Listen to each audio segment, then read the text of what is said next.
Hello, hello la famille, comment nous allons aujourd'hui? Je prie que nous nous portions tous très très bien alors que nous arrivons pratiquement à la fin de l'année. N'oubliez pas, nous sommes là dans notre deuxième partie, la deuxième vidéo concernant notre nouvelle thématique. Et si je faisais le bilan de nos âmes? La semaine dernière, nous avons vu pourquoi est-ce que c'était si important, 5 raisons pour lesquelles il était si important de faire le bilan de notre âme. Et cette semaine, nous allons commencer à voir les éléments fondamentaux sur lesquels nous devons faire un bilan. N'oubliez pas, lorsqu'on parle de faire un bilan, c'est-à-dire qu'on parle de se poser les bonnes questions pour les bonnes choses. Et aujourd'hui, nous allons faire le bilan de nos pensées.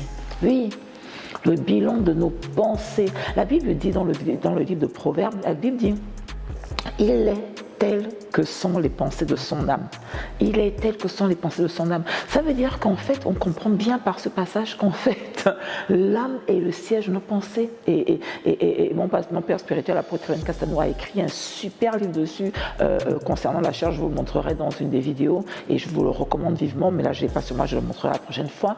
Mais en fait, vous devez comprendre que l'âme est le siège de nos pensées. L'âme est le siège de nos émotions. C'est-à-dire que tout ce qui induit nos décisions, tout ce qui induit nos actions passe d'abord par l'âme. Donc c'est important de faire le bilan des pensées de notre âme. Et pour cela, nous allons poser 3 questions fondamentales, 3 questions pour savoir exactement quel est le type de pensée qui m'a animé tout au long de cette année. Donc la première question que tu devrais te poser, parce que c'est toi qui fais ce bilan personnel, la première question que tu devrais te poser, c'est de savoir quelles ont été mes pensées dominantes tout au long de cette année. Je dis, c'est pas la peine d'aller te précipiter à faire des bilans d'autre chose. Fais d'abord le bilan de ton âme et tu verras que le bilan de ton âme, c'est le résultat de toutes les actions que tu as posées tout au long de cette année.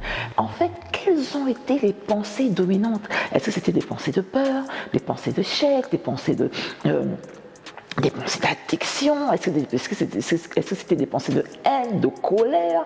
Est-ce que c'était des pensées de honte? En fait, tout ce qui te tire vers le bas. Ou bien c'était plutôt des pensées de courage, de foi, d'amour, de patience, de pardon, sur tout ce qui te tire vers le haut. Tu dois faire ce bilan-là. Quelles ont été mes pensées dominantes? Première question. Deuxième question, quelles ont été les sources d'alimentation de mes pensées? Les sources d'alimentation. Vous vous souvenez de la période du Covid, oh là là, qui ne s'en souvient pas, mon Dieu. La période du Covid, vous vous rappelez cette peur qui tétanisait la plupart des personnes? C'était alimenté par quoi? Par les journaux télévisés. Tous les jours, on vous montrait les chiffres, tant de morts, tant de morts, tant de morts. Et les gens étaient habités d'une peur au point même, on ne peut même plus faire de câlins à nos enfants. On avait peur de les contaminer, d'être contaminés. Donc vous comprenez bien que toutes les pensées que nous avons ont une source d'alimentation. Donc il faut que tu identifies quelles étaient les sources d'alimentation. À quoi est-ce que j'exposais mon âme majoritairement? À quel type d'information, à quel type d'image est-ce que j'exposais mon âme pour savoir par où étaient alimentées mes pensées?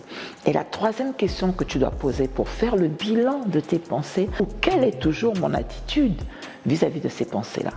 Est-ce que je suis plutôt du genre, ce sont les pensées qui me tirent vers le bas, est-ce que je suis plutôt du genre à les alimenter, à les cautionner, à les, entre guillemets, les caresser, même à les amplifier, ou bien je suis plutôt du genre à me battre contre ces pensées et de dire jamais, jamais, jamais, c'est-à-dire en avoir complètement horreur? Ces 3 questions, si tu te les poses, tu auras un état véritable des pensées de ton âme.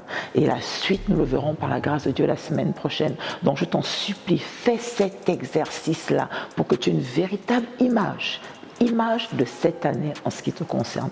Alors, likez, partagez, commentez, et la semaine prochaine, nous nous retrouverons avec un autre aspect tout aussi important sur lequel tu dois faire le bilan. Ciao la famille, bye bye.